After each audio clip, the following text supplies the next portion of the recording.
अब घर जाना है बुक का 13वां पार्ट इस वीडियो में पढ़ेंगे और सुनेंगे।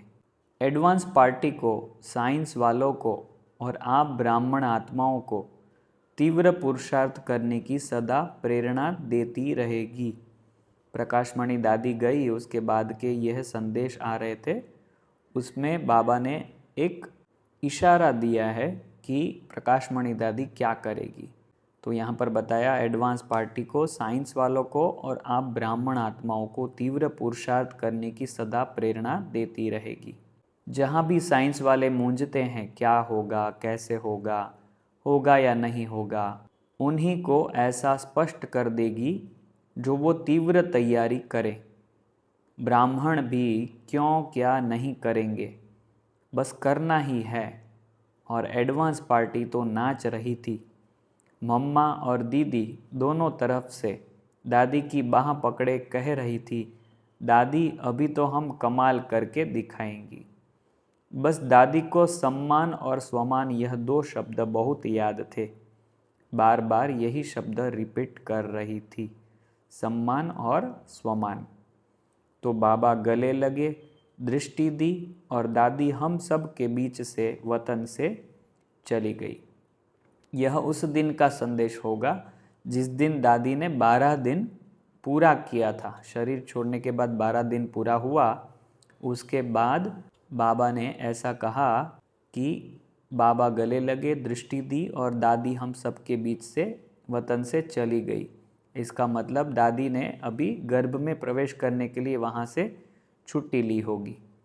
आगे का जो महावाक्य आ रहे हैं वह 27 सितंबर 2007 के दादी जी के प्रथम मास निमित्त जो भोग लगाया था उसके संदेश में यह सुनाया होगा। लेकिन मैं तो आपे ही आ जाती हूँ, मेरा तो घर है। फिर बाबा ने कहा, बच्ची अभी पार्ट बजाने के लिए गई है, कर्मों के हिसाब से या कर्म संबंध के हिसाब से नहीं गई है। ठीक है, दादी गई है कर्मों के हिसाब से या कर्म संबंध के हिसाब से नहीं गई है, लेकिन सेवा के संबंध से गई है। तो यह सेवा के संबंध का जन्म बहुत न्यारा होता है। मैंने कहा, बाबा वो न्यारापन क्या क्या होता है, कुछ सुनाओ ना। जो संदेश लेने के लिए जो दादी गई है उन्होंने बाबा को पूछा कि मैंने कहा, बाबा वो न्यारापन क्या क्या होता है, कुछ सुनाओ ना। तो बाबा ने कहा, अभी नहीं सुनाऊंगा, जब जन्म ले लेगी फिर सुनाऊंगा। इस जन्म में और जो साधारण जन्म होते हैं उसमें अंतर क्या है, वह राज फिर सुनाऊंगा। मैंने कहा, बाबा थोड़ा इशारा तो दे दो। तो दादी ने कहा, बाबा सुना दो ना। तो बाबा ने कहा, यह बहुत राज है, मैं समय प्रति समय सुनाता रहूँगा। लेकिन मेरा जो संकल्प है ना वह अभी इन्हों को पूरा करना है। तो बाबा ने कहा, तुम क्या चाहती हो। दादी ने बाबा को कहा होगा कि इन ब्राह्मणों को मेरा संकल्प पूरा करना है। तो बाबा ने पूछा कि तुम क्या चाहती हो। तो दादी ने कहा, जैसे बाबा आप मुझे सर्टिफिकेट देते हो कि मैंने शुरू से लेकर सबको सम्मान दिया और इसके रिटर्न में सबकी दुआएं ली। शुरू से मैंने प्रैक्टिकल में यह पाठ पक्का किया। तो मैं यही चाहती हूँ कि हर एक छोटे बड़े को सम्मान देते हुए उन्हों से दुआएं लेवे। हर एक छोटे बड़े को सम्मान देते हुए उन्हों से दुआएं लेवे। बस सबको सम्मान देना है, दुआएं लेनी है, यही मेरा लक्ष्य रहा है। मुझे बहुत अच्छा अनुभव हो रहा था। एक तो नष्टो मोहा स्थिति क्या होती है, कोई भी चीज़, कोई भी बात मुझे याद नहीं थी।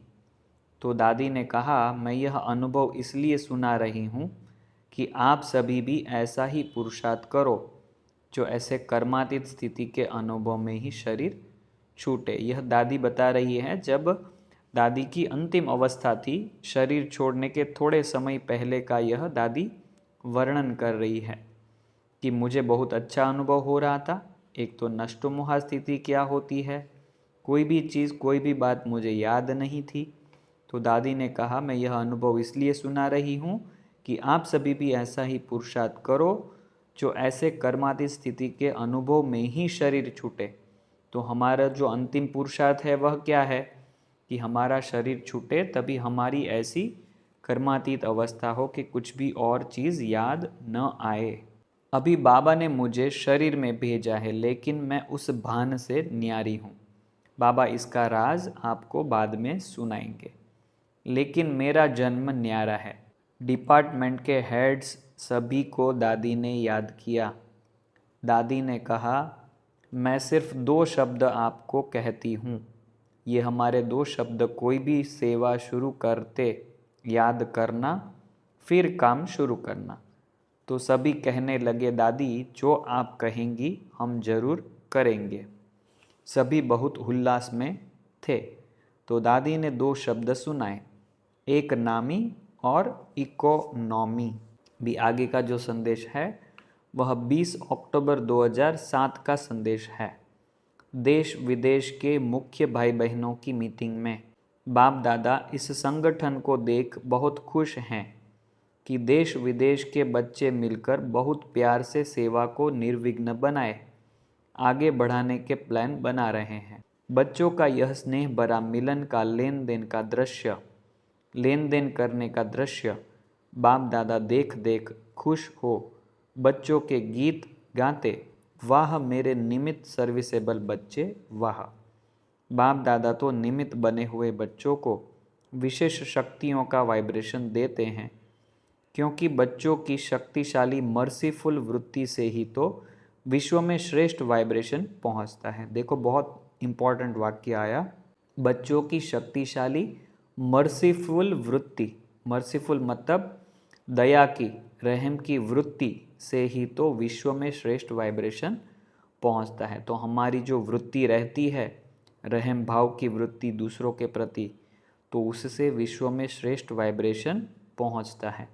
एक बाप की आशा पूर्ण करो, जो आपस में मिलकर संस्कार मिलन की रास बाप को दिखाओ, क्योंकि यह संस्कार परिवर्तन ही सर्व विघ्नों को समाप्त करने का सहज साधन है।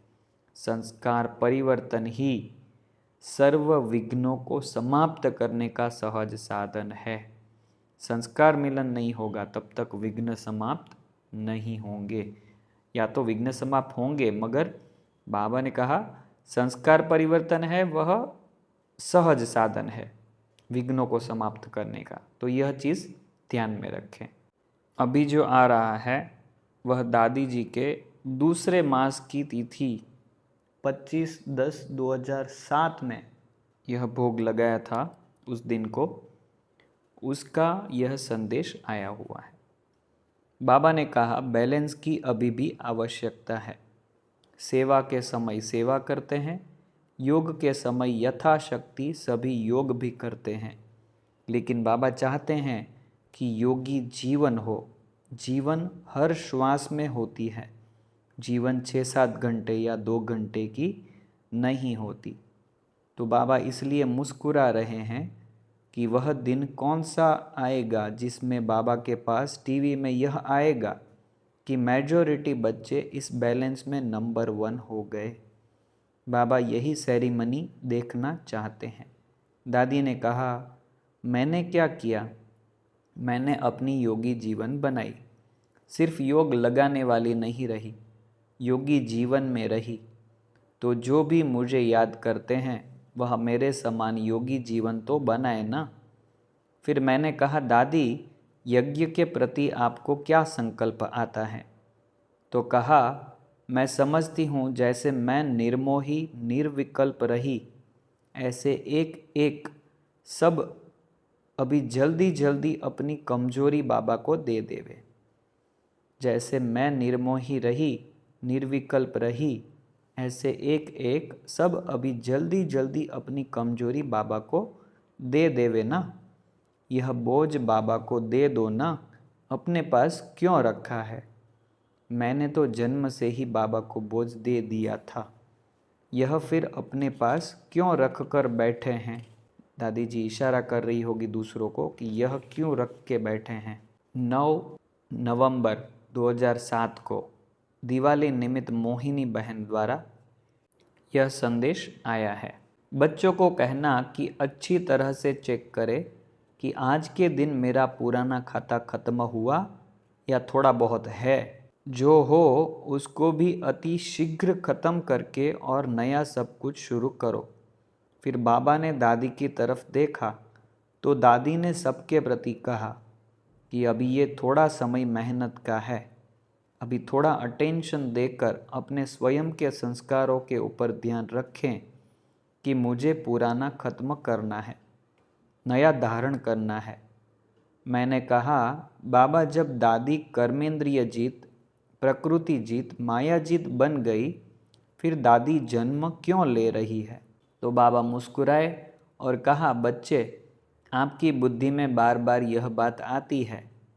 यह कोई साधारण बच्चा नहीं है, यह चमत्कारिक बच्चा है और इसका जो शरीर बन रहा है, 5 तत्व ही इसके शरीर को सुंदर बना रहे हैं। अब जैसे जैसे ड्रामा का पर्दा खुलता जाएगा, आपको पता चलता जाएगा कि इसमें क्या राज है। आगे का जो महावाक्य है वह भी उसी दिन के संदेश से है, मगर यह गुलजार दादी द्वारा संदेश आया हुआ है।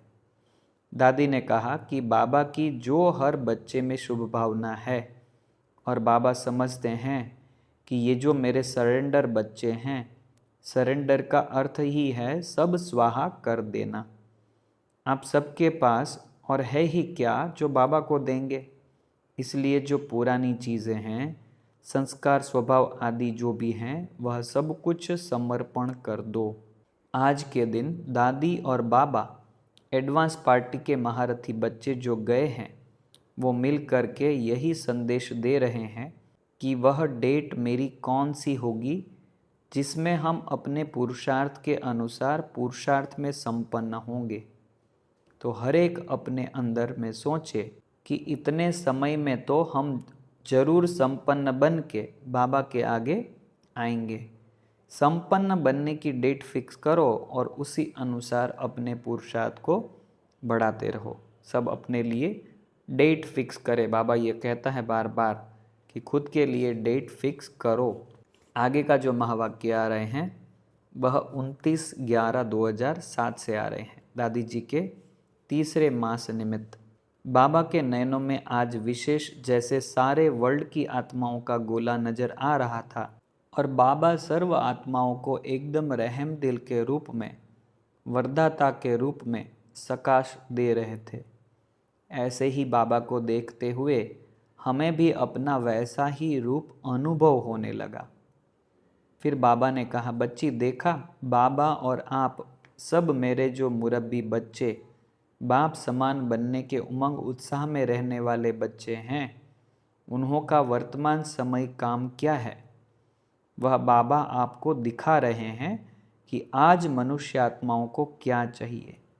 वर्तमान समय साधन तो बहुत है, लेकिन उन साधनों से जो सुख शांति की प्राप्ति होनी चाहिए, उसके बजाय अभी सब फील कर रहे हैं कि इन साधनों से सुख और दुख दोनों की प्राप्ति होती है। तो अभी सब महसूस कर रहे हैं कि हमारे दिल की जो चाहना है वह इन साधनों से पूरी नहीं हो रही है। तो जैसे कोई की भूख बढ़ती जाती है, वैसे आत्माओं की मेजॉरिटी आशाएं बढ़ती जा रही है कि कोई सुख चैन की अनुभूति कराने वाला मिले। चाहिए चाहिए का आवाज़ जैसे हर एक के दिल से निकल रहा है।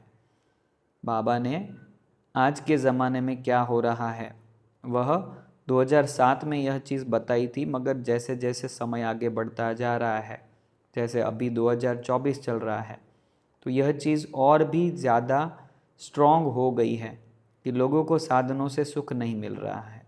तो वह ढूंढ रहे हैं कि कुछ तो ऐसा मिले जिससे सुख शांति मिले। दादी का अमृत वेले का ही टाइम फिक्स है। अमृत वेले बाबा अपने साथ मुझे इमर्ज करता है और मैं आत्माओं को सकाश देती हूँ। तो बाबा यह करता है कि जो जो एडवांस पार्टी में गए हैं उनको इमर्ज करता है और उनसे सेवा कराता है। बाबा ने कहा, अभी से दादी की सेवा शुरू है। मैंने कहा, कैसे शुरू है? बाबा ने कहा, अभी आप सारे विश्व के अंदर रिजल्ट में यह तो देख रही हो, सभी समझते हैं, साइंसदान भी दिल शिकस्त हो गए हैं कि हम कुछ नहीं कर सकते हैं। महात्माएं अंदर से समझते हैं कि हमने इतना सब किया है, लेकिन जो चाहते हैं वह नहीं हो रहा है। सर्व मनुष्य आत्माएं समझती है शांति हो, लेकिन प्रैक्टिकल में तो अशांति ही बढ़ रही है।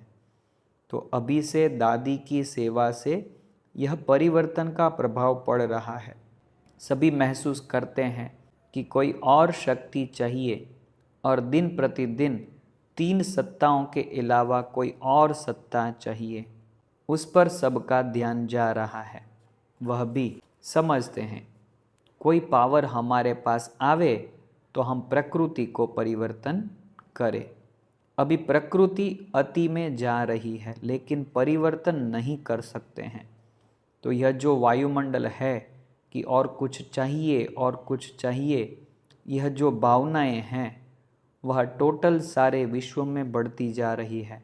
तो दादी जी इस सूक्ष्म सेवा से समय को जैसे समीप ला रही है। तो यह हमारी बुक यहाँ पर पूरी होती है। तो यह बुक आपको कैसी लगी आप हमको कमेंट करके ज़रूर बताएं। यह लास्ट पार्ट आप सबको ज़रूर शेयर करें, क्योंकि लास्ट पार्ट लोग पढ़ेंगे तो उनको आगे के पार्ट भी पढ़ने की प्रेरणा मिलेगी। इसलिए सब ब्राह्मणों को यह पार्ट ज़रूर शेयर करें। यहाँ पर हमारी अब घर जाना है बुक पूरी होती है। तो हम अगली कौन सी बुक कवर करें वह आप कमेंट में भी ज़रूर बताइएगा। हमारे पास बहुत सारी बुक पड़ी है, जैसे कर्मातीत अवस्था है, सतयुगी राज्य व्यवस्था कैसी होती है, उसके ऊपर भी एक बुक बनी हुई है। फिर अशरीरी अवस्था के ऊपर बुक है, संपूर्ण पवित्रता के ऊपर बुक है, समय के ऊपर बुक है, ड्रामा के ऊपर बुक है, वृत्ति के ऊपर बुक है, स्मृति के ऊपर बुक है, मनन के ऊपर बुक है। मनन के ऊपर बुक है जो हमने कवर कर ली है और हमारे चैनल पे हमने रख भी दी है। उसका सिर्फ एक आखिरी पार्ट बचा है, वह 1-2 दिन में आ जाएगा। और भी बहुत सारी बुक हैं, जैसे वंदे मातरम करके बुक बनी है, जिसमें बाप दादा ने माताओं को क्या क्या सुनाया है अलग अलग मुरलियों में, वह है। कुमार जीवन है, कुमारी जीवन है, बहुत सारी अलग अलग टॉपिक पे बुक बनी हुई है। अचल अडोल अवस्था के ऊपर बुक बनी है, लास्ट सो फास्ट टॉपिक पर बुक बनी है। ऐसी बहुत सारी स्पार्क की बुक बनी है। आपको भी कोई अच्छी स्पार्क की बुक आपने पढ़ी हो और अच्छी लगी हो तो हमको ज़रूर सुझाव दें, तो हम ट्राई करेंगे वह बुक लेके हम उसको इस चैनल पर कवर करेंगे। ओम शांति।